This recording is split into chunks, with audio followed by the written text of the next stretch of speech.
The Jack Benny Program, presented by Lucky Strike. American.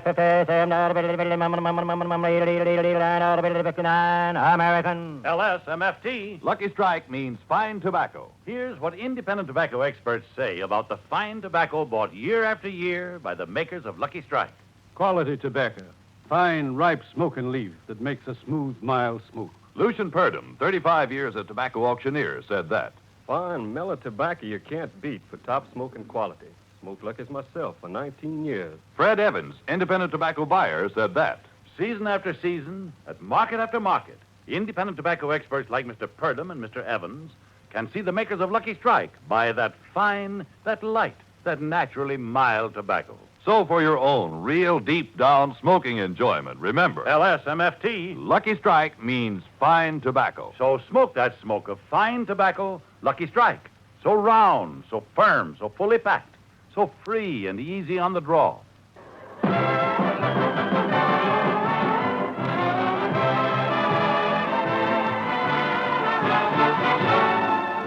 Broadcasting from New York City, the Lucky Strike program, starring Jack Benny with Mary Livingston, Phil Harris, Rochester, Dennis Day, and filling in for little old fatty Don Wilson is yours truly, Kenny Delmar.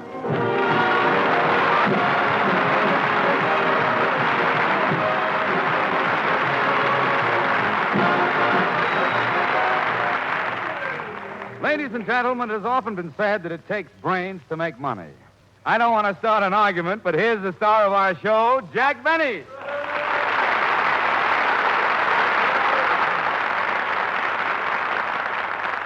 Thank you. Hello again. This is Jack Benny talking, and Kenny Delmar. You can save those introductions for Fred Allen. You know, you don't have to... Kenny, I'm talking to you. Kenny, look at me. I'm sorry, Jack, but when I hear the name Fred Allen, I instinctively bow my head.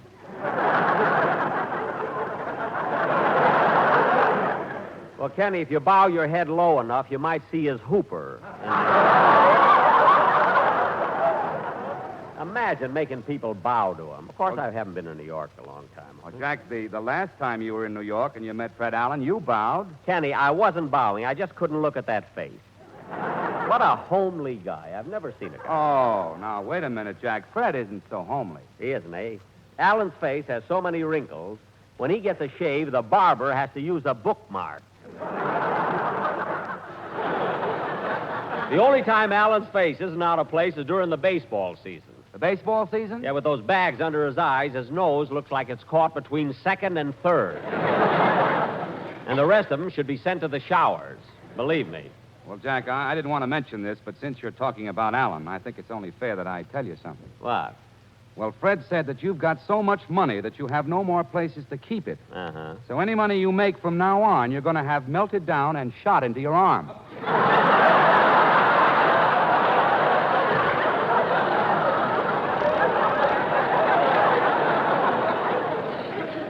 You know, it's a good idea. It'll give me all my vitamins, M-O-N-E and Y in there. Hello, Jack. Oh, hello, Mary. Hi.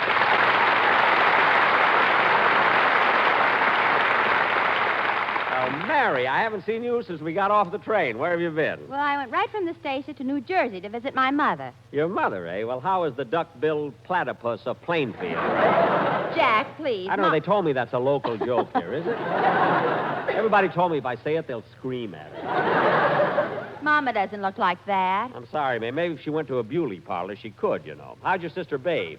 I hope she's not running around with that guy she wrote you about, the undertaker. Oh, wait a minute, Jack. He's a nice fellow, and he's very sporty. He's the only undertaker in Plainfield who has a convertible hearse. Convertible hearse? That's a good idea. Get a little brown before they lower you down.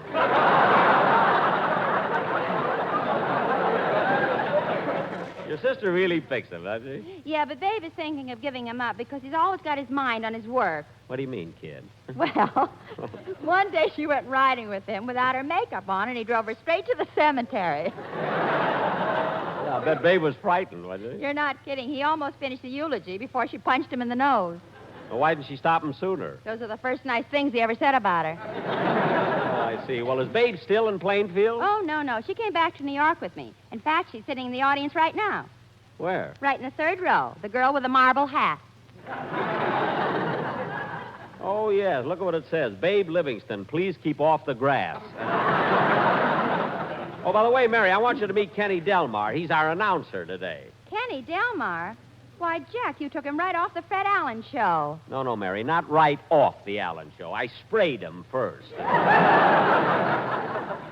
You know, I'd like to see Allen's face next Wednesday when he sees my name in lights at the Roxy Theater. You know, he got sick when he heard about the business we did in Chicago. Jack, I understand that it's the first time in the history of the Chicago theater that it passed the $100,000 mark for any week. How much did you get out of it? Well, I hate to brag, Kenny. You tell him, Mary, huh? Well, in setting the new record, Jack... Racket, the new what? Leave it in. It's good. You know, it was a new racket at that. Well, Start the line again, Mary. It's too good to lose. Go okay. ahead. Well, in setting the new record, Jack took in $113,000 for the week. $113,000. Yes, but of course he had to pay Phil, Rochester, Marjorie Reynolds, and the quartet. That left him $112,000. Yes. Then he paid his income tax, and that left him $1.65, Uh-huh. which he owes me for doing his laundry. I would have done it myself, but I didn't want to open at the Roxy with red hands. So you see, Kenny, you know, you have to wait here a little longer than Los Angeles. I'm getting used to it now. You see, Kenny, it isn't all. Come in. Pardon the intrusion, Mr. Benny. Well, it's Mr. Kitzel.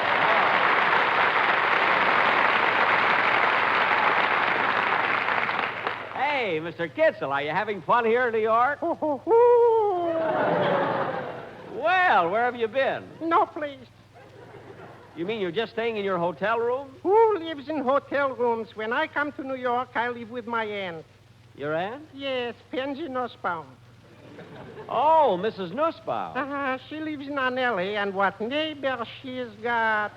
On the one side lives our senator, who's always talking about the South. Yeah. Next door lives our farmer, who is always saying, howdy, Bobkiss. And also is living there a man named Ajax Cassidy, who is not long for this world.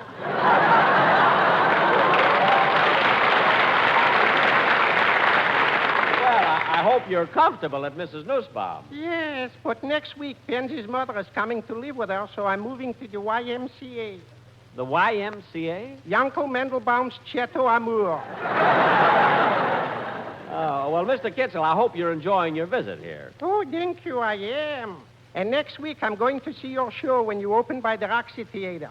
Good. You like my show? Yes, indeed. Particularly if Phil Harris is going to sing that song. Won't you come with me to Alabama? There we'll meet my dear old mammy. She's frying eggs and boiling pastrami. That's what I like about the South. Pastrami? Pastrami, yes. Mr. Kitzel, the word is hammy. Look, I just came in to say hello. Don't antagonize me. Oh, I'm sorry. Well, all right, Mr. Benny. I'll come to see your show. Thank you. Thank you.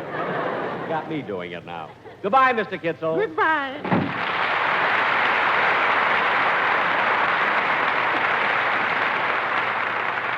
He's such a sweet little guy. I hope he has a good time here in New York. There's so many places to go. Excuse me, there's the phone. Hello? Mr. Benny, Yes? I have a long-distance call for you from Chicago. Chicago? Who's calling? The Sportsman Quartet. Oh, my quartet. Put them on. Yes, sir. Here they are. Hello? Fellas, what do you want? What's so important that you call me here in New York?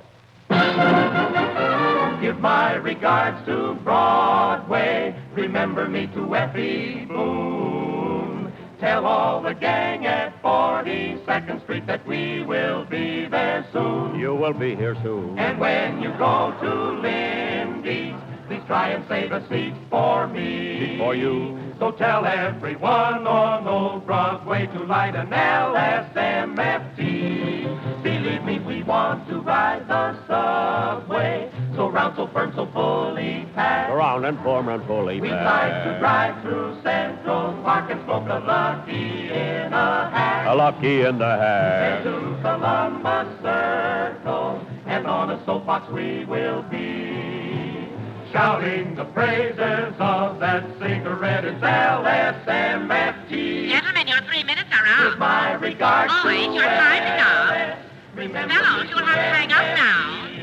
Boys, boys, wait a minute. Wait a minute. Wait a minute. Wait a minute!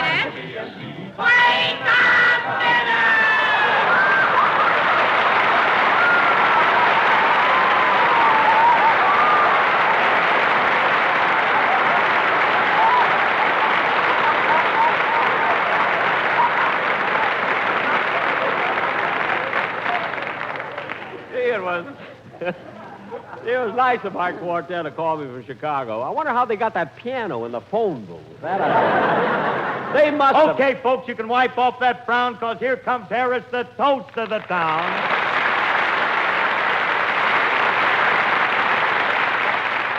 Oh, fine. The toast of the town. Rye toast. 90 proof rye. Say, Phil, are you having a good time here in New York? Oh, wonderful, Livy, wonderful. What a combination. Me in New York. Me, the world's greatest entertainer in the world's greatest city. Phil, how can you say such a thing? Why, ain't New York the world's greatest city? Jack, put down that knife. We've only got one more show. All right. I guess I can stand it if you can. Ah, New York, Jackson. Gee, it's great to be back here. What It a is. city. What sights. The Empire State Building, Fifth Avenue, Central Park, and Mare LaGuardia. Phil, look at. Come here. Soapbox head. Look at. I got news for you. LaGuardia isn't mayor of New York anymore. He's out of office. Well, how do you like that, Happy Chandler? First DeRocha, now LaGuardia. Oh, my goodness. Mary, you take him, will you? Okay. Say, Phil, what have you been doing in town? Seen any shows? Yeah, I went to see a show last night. It was all about Jackson. Wait a minute, Phil. A show about me? What was the name of it? Call me Miser. That's Mister. Call me Mister. Okay, Mr. Miser. All right. Cut that out. Okay. Don't get sore about it. I was only... Hey, ain't that Kenny Delmar? Hello, Philsy boy. Hiya, Kenny. Good to see you again. Oh, you know Kenny? Why, certainly, son. Met him last summer, June, out there. Yeah, Jack, it was when Phil was a guest on Fred's program. Oh, I didn't know that Phil was a guest on Alan's show. He was, and very good, too. Kenny, tell me something. Why? Did he sing it? All 50 choruses. I thought so. How he has the nerve to come up and... Excuse me. Hello? Hello, Mr. Benny. This is Rochester.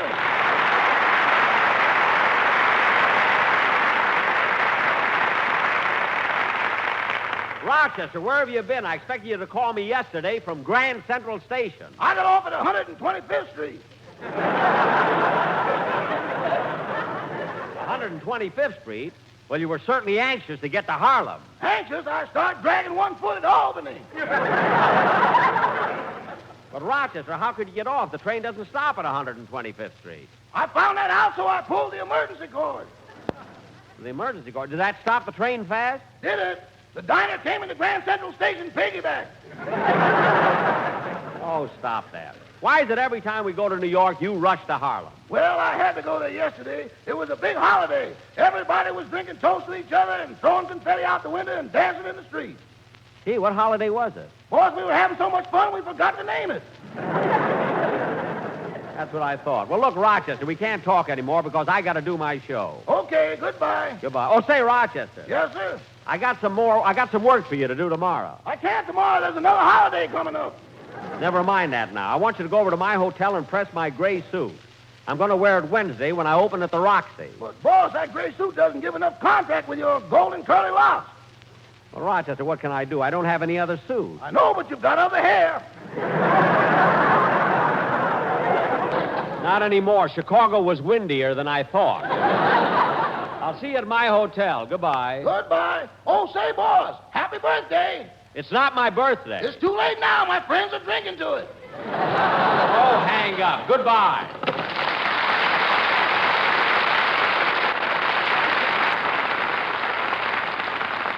That guy drives me nuts. Well, kids, let's get on with the show because, Al Jolson's going to be our guest star. Well, how come he hasn't arrived yet? Well, Mary told me he was driving over here and there's a lot of traffic and, I don't know, maybe Al isn't a very good driver. Hey, Jackson, maybe you don't like the way Al Jolson drives, but have you ever seen the way Larry parks?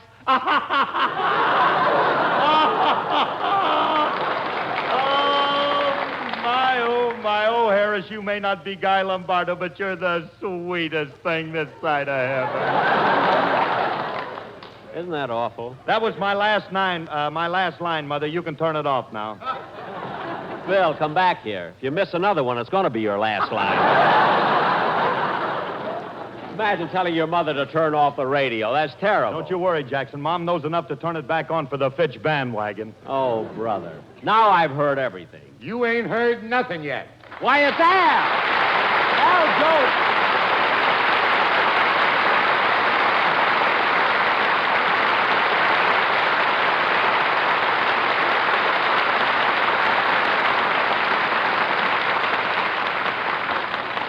Say, Al, what took you so long getting here? Well, you know how it is, Jack. I drove over and there's an awful lot of traffic. Oh, yes, I remember now. And you're not such a good driver. Say, listen, maybe you don't like the way I drive. But have you ever seen the way Larry parks? Ha, ha, ha! I got a gag in. No, Al, turn the page. Oh. Turn the page. Al, Phil just did that joke. What's the difference? You get 1 million new listeners when I come on.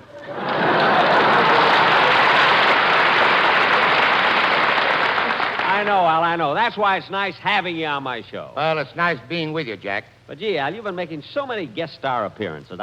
I can't understand why you work so hard. Well, Jack, weren't you ambitious when you were my age?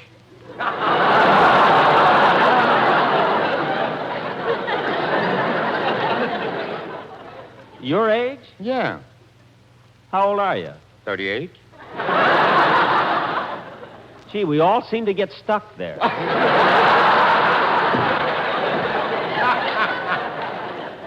But, Al, seriously, you shouldn't work so hard. Don't you realize that life was made to be lived and enjoyed? Gee, you gotta live leisurely, enjoy the finer things in life. You shouldn't be a slave, a man to his bank account. Remember, money isn't everything. Don't applaud, folks. You might wake 'em up.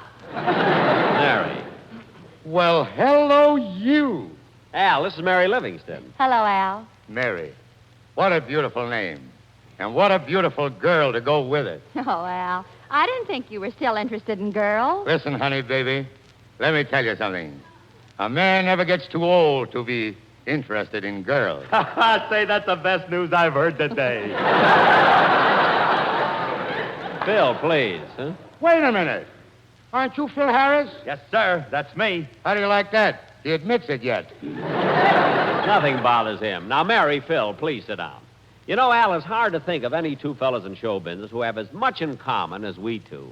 You're right, Jack, and that goes for radio, vaudeville, Broadway shows, and the movies. Yeah, take movies, for instance. We both worked for Warner Brothers. Mm-hmm. You made Sonny Boy, which was nearly their first talkie. And you made The Horn Blows at Midnight, which was nearly their last one.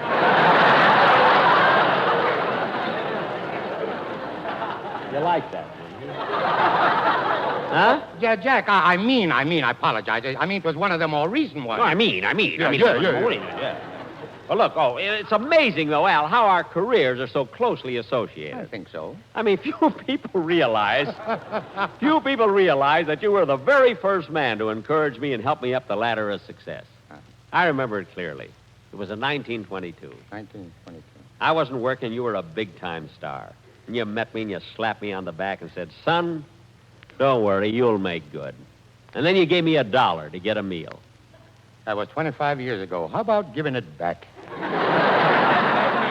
Al, I didn't return that $1 because I thought it was a good luck omen. And I decided to pass it on to some other poor struggling actor who might need encouragement. Well, I'm glad you didn't keep the $1. Tell me, Jack, who'd you give it to?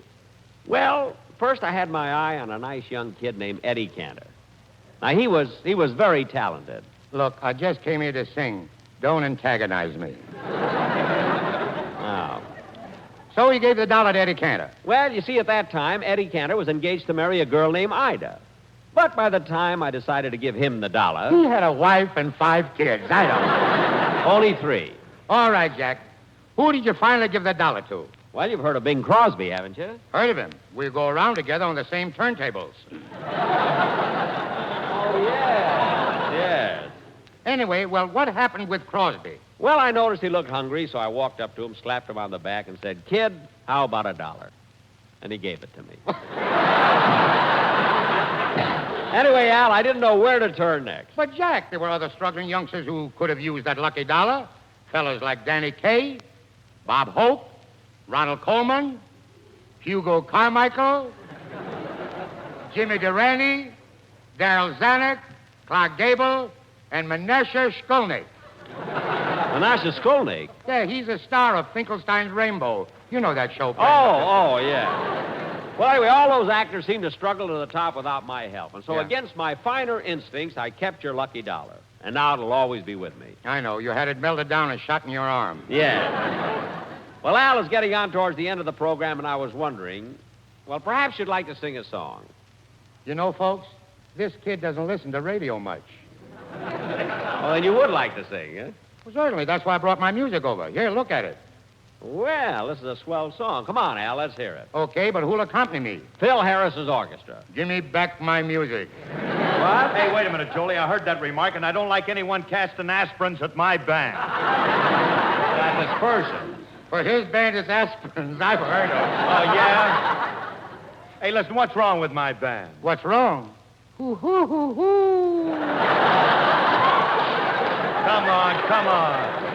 Come on, what's wrong with my band? Oh, Phil, don't be so sensitive. Well, I don't care.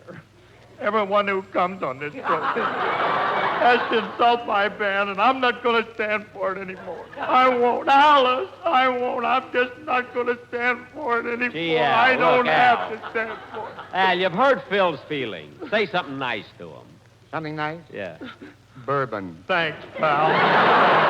Phil, stop kissing him. Come on, Al. Everybody's waiting to hear you sing, huh? Okay, Jackson, stand back.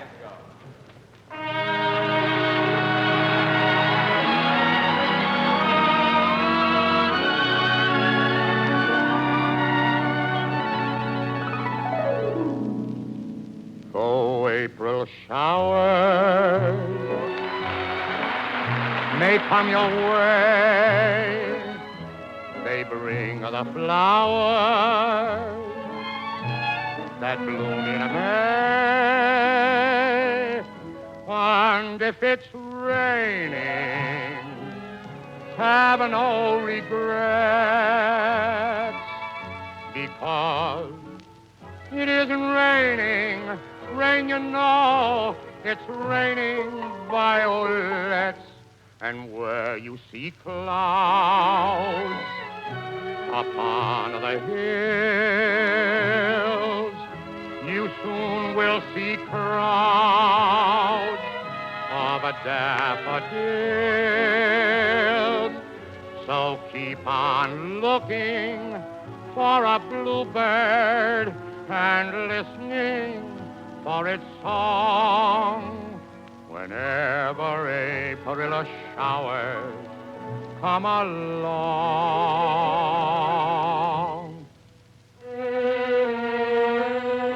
Oh, April showers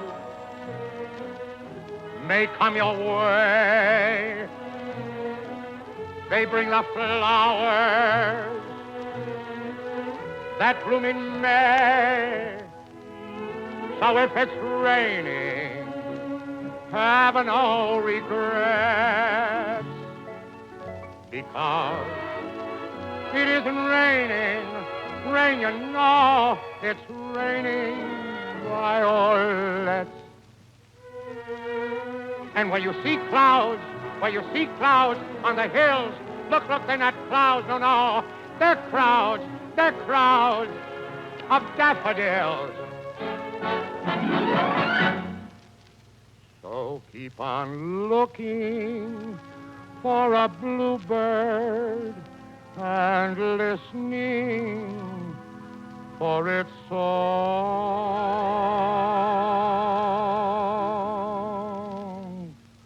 Whenever April showers come along.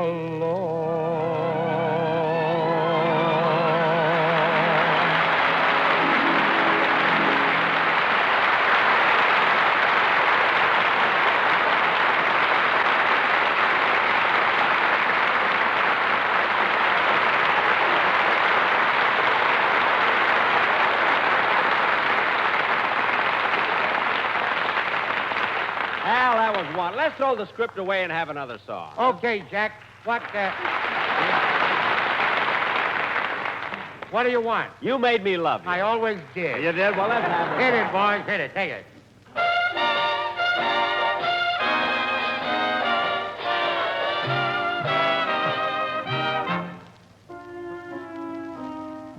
You made me love you. I didn't want to do it. I didn't want to do it. You made me want to. And all the time you knew it. I guess you always knew it. You made me happy sometime. Or you made me sad. But there were times, baby. Oh, you dog. You made me cry for. I didn't want to tell you. I didn't want to tell you. I want some love, that's true. You know I do. Deed I do. Yes, I do. Gimme, gimme, gimme, gimme what I cry for. You know you got the kind of kisses that I'd die for. You know you made me love you.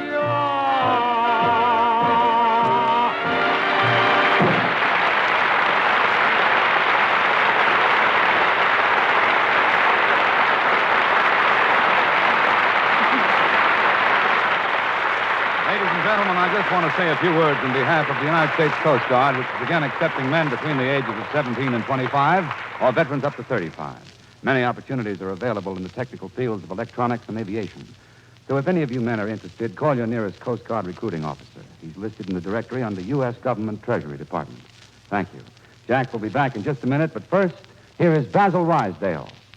As you listen to the chant of the tobacco auctioneer, remember, LSMFT.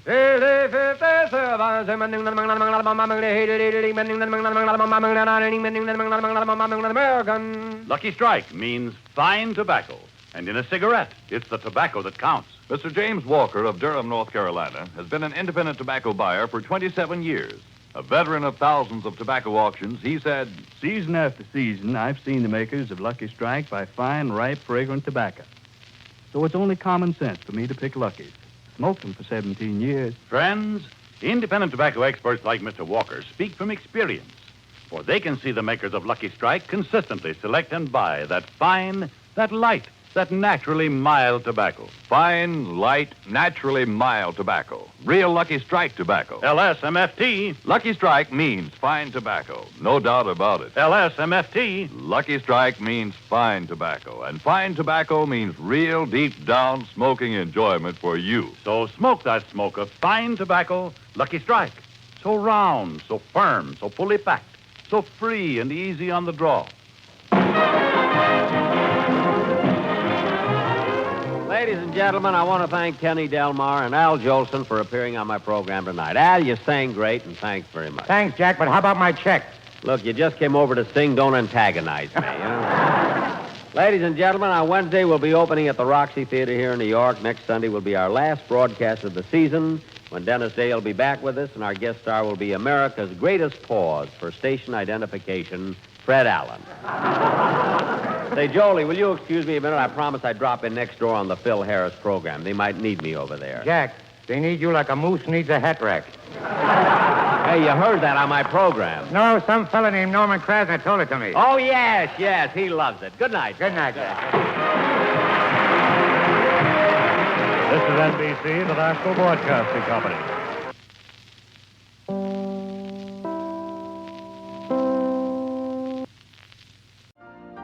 You've been listening to the OTR Gold Network. Find more classic radio at otrgold.com.